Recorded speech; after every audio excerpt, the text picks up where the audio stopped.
for a singer-songwriter who just so happens to come from music royalty. But Ashley Campbell is paving her own way. She has her brand new single that is just out today, and she is joining us now with more. Hi, Ashley.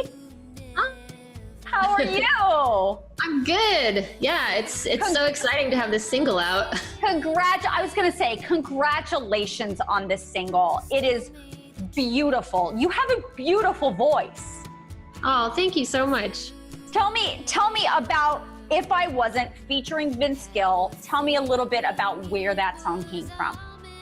So the night before I was supposed to write with my friends, I saw the Roy Orbison Black and White live special, and I was just so obsessed with it. I couldn't stop thinking about it. And so I walked into the write with Chris Roberts and Jay Beyer the next day, and I said, guys, we got to write a Roy Orbison song.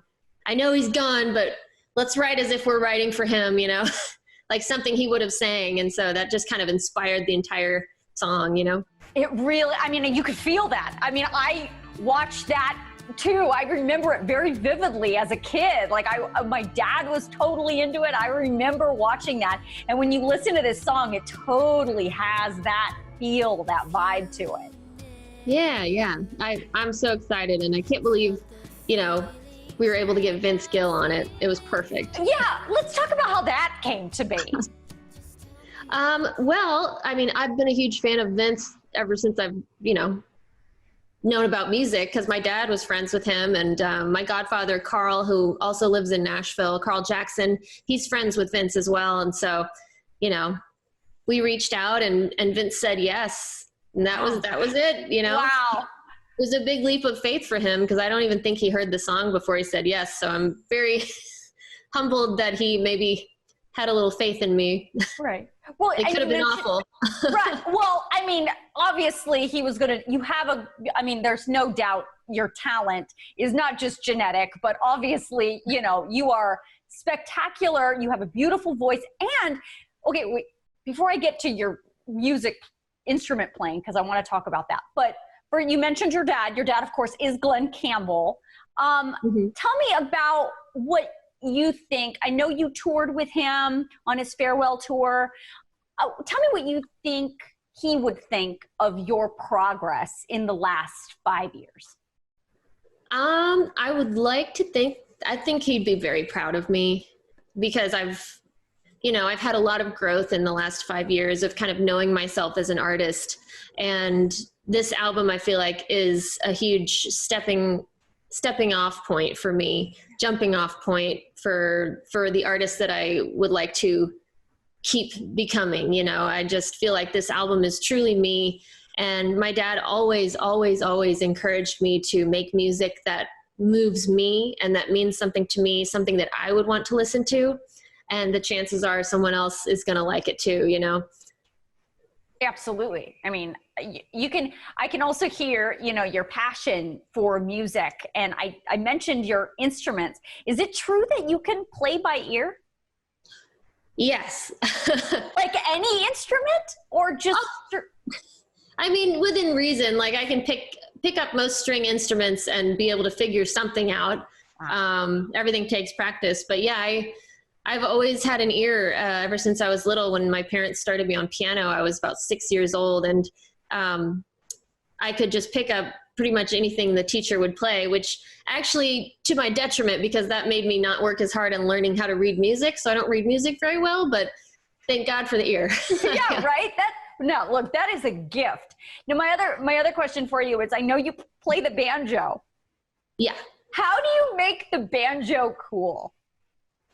I mean, you know, the banjo's pretty cool to begin with, but... I mean, Steve Martin plays the banjo. He's cool. There's obviously a lot of great country artists that play banjo, but when you think of banjo, you don't think of a cute young girl playing banjo.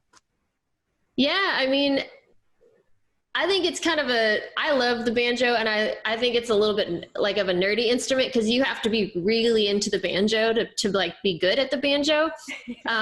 So I have a little bit of nerd art going on, but I love it. And I think anything that you're passionate about, people are going to think it's cool because you're passionate about it, you know?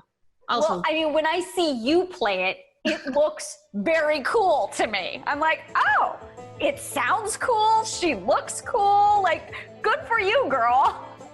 Well, I'm glad I'm cool. That's awesome. Tell me what, I mean, I know the album, so obviously the single, as we said, is already out, and I know the album's coming out in October. What would you like, I mean, I know, and I also know right now is a really weird time, I would imagine, to release music, because you can't really go out on the road and promote it in the same way you used to. So what is the next, like, 6 months gonna be like for you with this new album?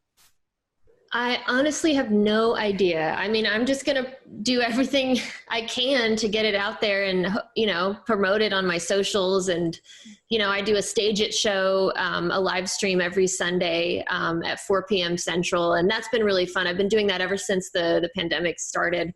And it's because we can't play shows, and we honestly have no idea when that's going to lighten up, you know. Right. There's been glimmers of hope. I've seen some friends in Australia that have played some live shows, but they were very regulated. They took everyone's information who came in, and it was spaced out. So like there's a glimmer of hope that people are starting to experiment with doing live shows again, but I honestly have no idea. I'm going to do whatever I can do with whatever I'm given, you know? Yeah. Yeah. Okay. So tell me what you would like to do next, because I know artists are always creating, and you're always, I mean, obviously you've got this album to promote, but do you see another venue or another avenue of your music or another offshoot of it after this time? Well, during the quarantine time and the isolation, I've been teaching myself how to record my own stuff at home, because I've never really learned how to use Logic or anything like that. So I'm setting up a home recording rig and also a mobile recording rig, because next year I actually am hoping to get a visa and kind of live in Europe and bounce around like Italy, France, Spain, wherever. And I want to bring this mobile recording rig with me, and I want to write my next album and, you know, do demos of the songs and just kind of experiment with different sounds kind of by myself without the influences that I've always had. I want to see what I come up with when it's just me, you know? Right. So cool. Well, I mean, good luck with that. Wow. Hey, yeah, it's a scary thought going out on your own, but I'm excited to see, like, when I force myself to really be creative and not lean on other people for suggestions, like in co-writes, I want to see what I come up with. I want to see what my deep creative brain is capable of. Well, you have a creative brain. You have a beautiful voice. You obviously have a gift. Thank you for your time today. Congratulations on the single and the album coming out in October. And people can watch you perform every week, right? Through social media. Yep, every week on stageit.com, Sundays at 4 p.m. Central. All right, Ashley, good luck. Congratulations. Thank you so much.